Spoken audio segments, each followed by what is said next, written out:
Look at something across the room right now. A clock on the wall, a word on a label, the face of someone you love.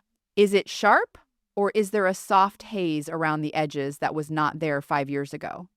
Most people with blurry vision do the same thing. They go to an eye doctor, they get a stronger prescription, they buy new glasses. 6 months later, the prescription needs updating again.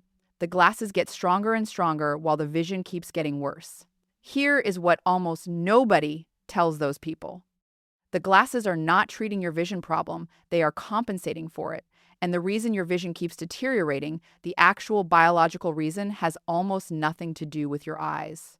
It has everything to do with what is happening in your blood right now while you read this. You have probably heard the word diabetes mentioned in connection with vision loss, but here is what that conversation almost never includes. You do not need to be diabetic for blood sugar to be destroying your eyesight. You do not need a diagnosis. You do not need elevated fasting glucose on a lab report. You need something far more subtle and far more common. You need blood sugar that spikes and crashes throughout the day, that runs slightly too high for slightly too long, that chronically floods certain tissues with glucose while leaving others starved.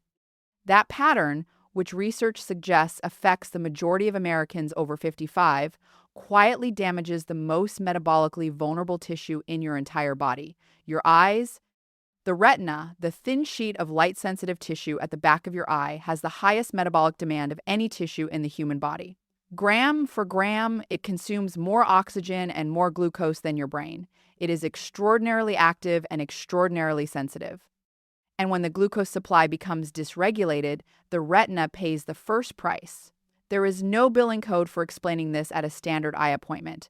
The optometrist's job is to measure refraction and fit your lens.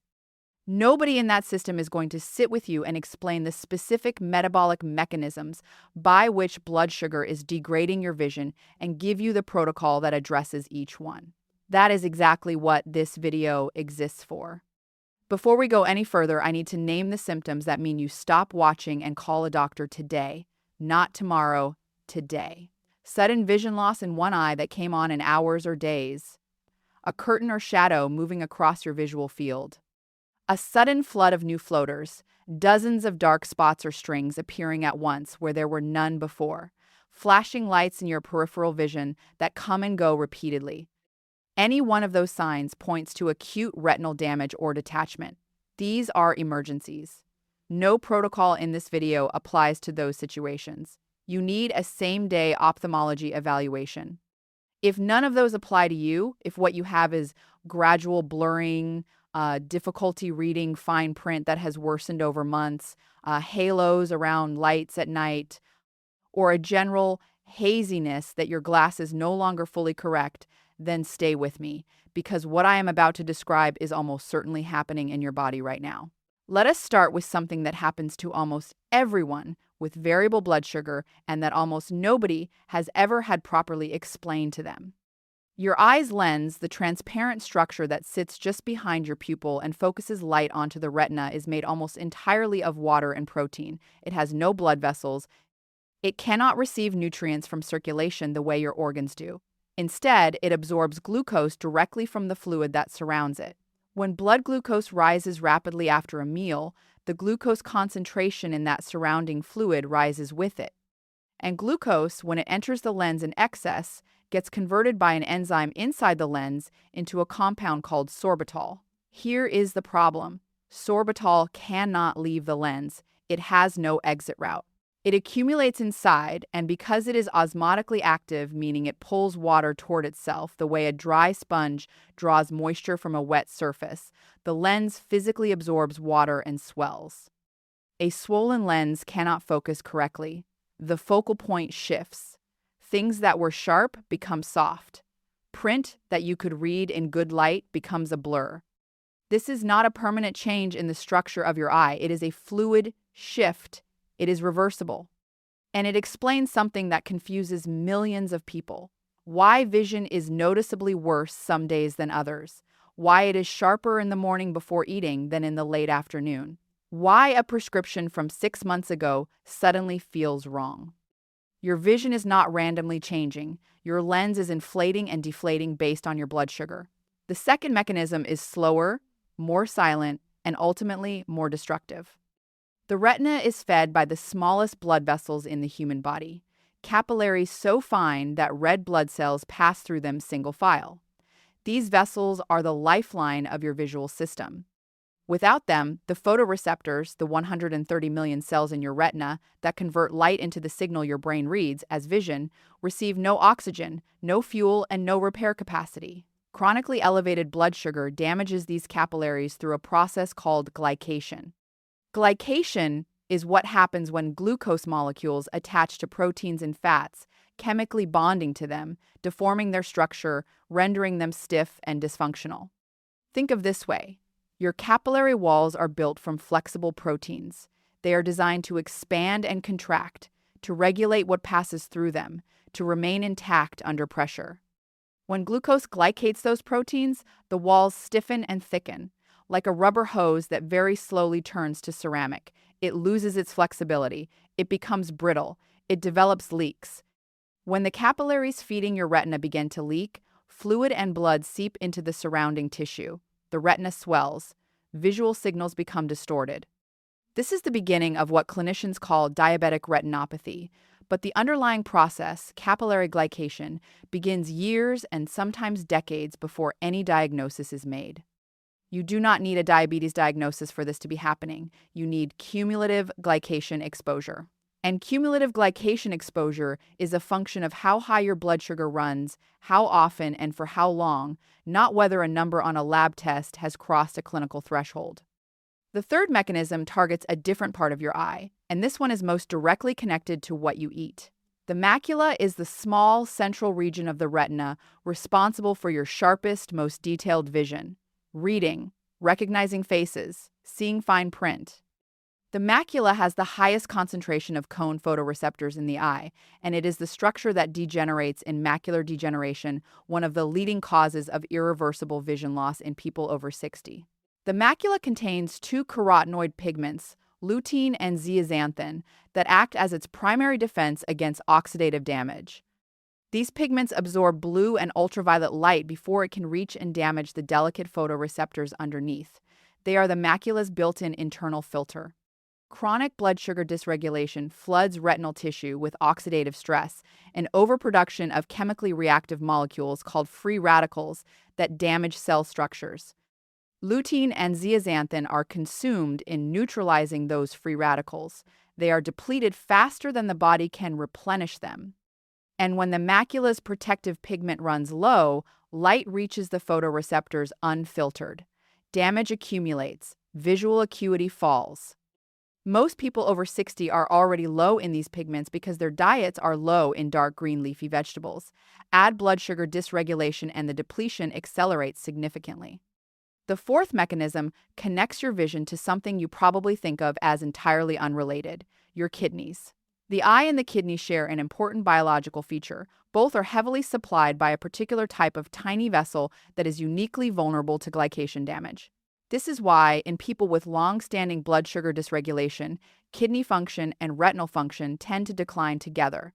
The same damage mechanism runs in both organs simultaneously. But the connection goes further.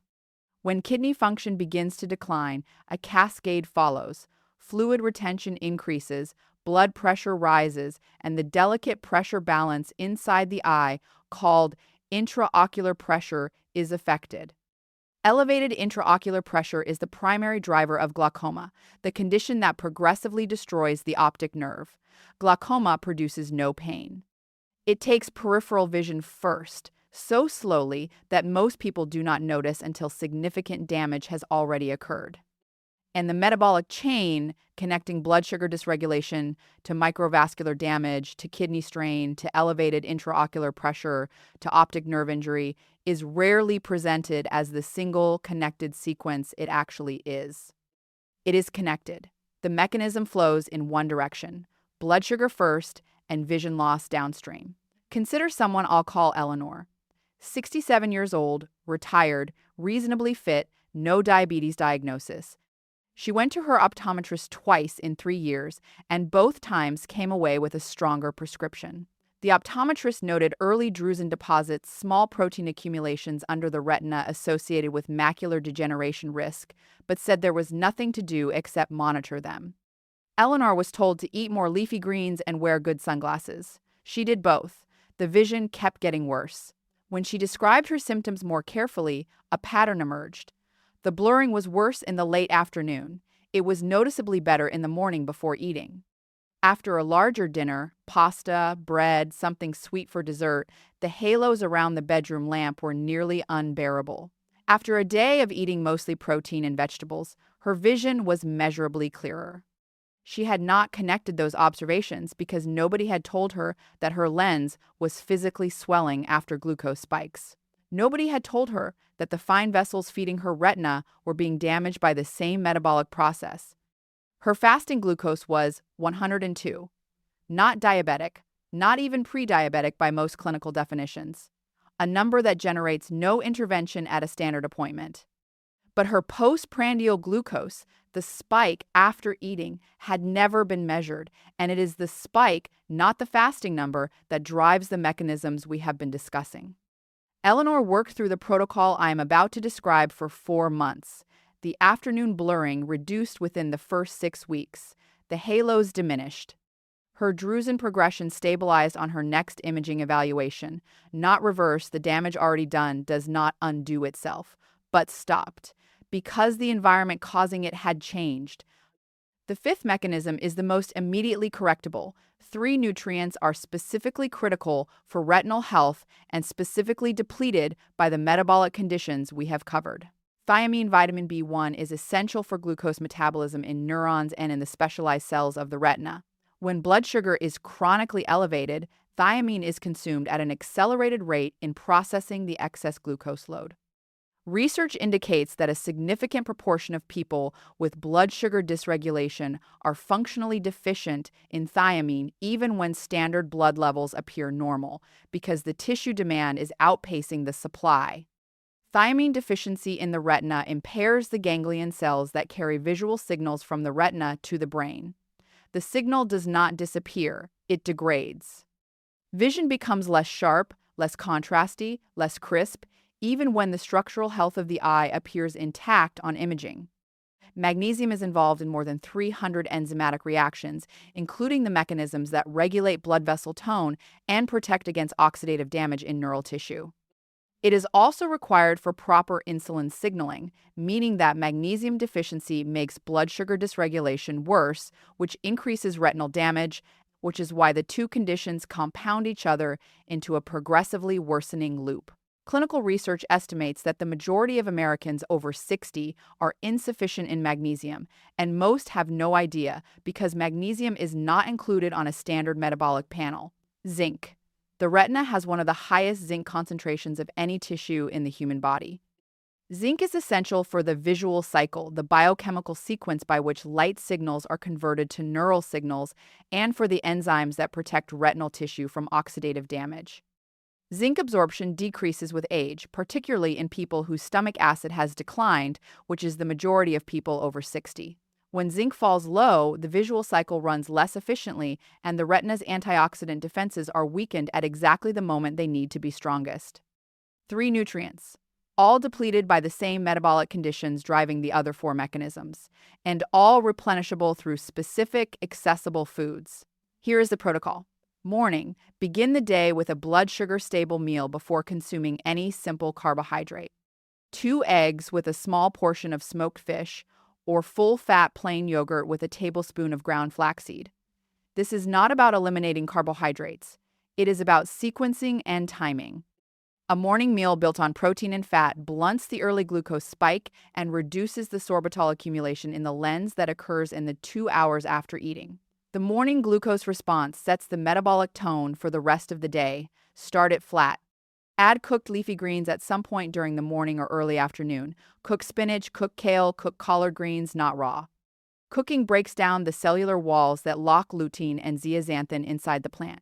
A half cup of cooked spinach delivers more bioavailable lutein than 3 cups of raw. Add a teaspoon of oil or a small amount of butter alongside it. Lutein and zeaxanthin are fat-soluble, Without fat in the same meal, they pass through without being absorbed.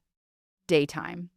The central daytime practice is managing the postprandial spike, the glucose surge after eating. This requires one rule applied at every meal: fiber and protein first, starch and sugar last. When you eat vegetables and protein at the beginning of a meal and starchy or sweet foods at the end, glucose enters the bloodstream at roughly half the rate compared to eating in the reverse order. This has been documented in multiple clinical studies. The same foods, different sequence, dramatically different blood sugar response. Walk for 10 minutes after your two largest meals. Not a workout, a walk around the block. Muscle contraction during and after eating pulls glucose out of the bloodstream directly into muscle tissue without requiring insulin. A 10-minute walk after dinner reduces the postprandial glucose peak by a clinically meaningful amount and is the lowest cost retinal protective intervention available to anyone. Evening. This is where nutrient replenishment happens. Raw, unsalted green pumpkin seeds, a small handful, approximately 30 grams, in the late afternoon or with dinner, provide a meaningful dose of both zinc and magnesium in a highly bioavailable form. These are not capsules. They are food. The minerals arrive in a matrix that the body recognizes and absorbs efficiently. Herring, regular salted herring from any grocery store, provides thiamine alongside vitamin D and the omega, 3 fatty acids that reduce systemic inflammation and directly support the structural integrity of retinal cell. Membranes. 2 or 3 servings a week, a 100 gram portion at dinner. Egg yolks, 2 per day. Egg yolks contain lutein and zeaxanthin in the most bioavailable form of any food, more bioavailable than dark leafy greens, more bioavailable than supplements, because the fat already present in the yolk ensures full absorption. The concerns about egg yolks and cholesterol have been substantially revised in the clinical literature over the past decade. The more relevant fact for this conversation is that egg yolks are the single most efficient lutein delivery vehicle available at an ordinary grocery store. Before bed, one practice only: stop eating at least 2.5 hours before sleep. The last food of the day should be finished well before your head reaches the pillow. Eating close to sleep drives a glucose excursion during the first hours of the night, precisely when the retina is supposed to be undergoing its primary repair cycle. The photoreceptors that worked all day rebuilding their light-sensitive outer segments do this repair during deep sleep. A blood sugar spike during that window competes with the repair process. Give the retina its recovery window by giving the digestive system its rest window. 2 things you can observe immediately without any equipment. First, the time of day test. Pay attention to whether your blurring follows a pattern.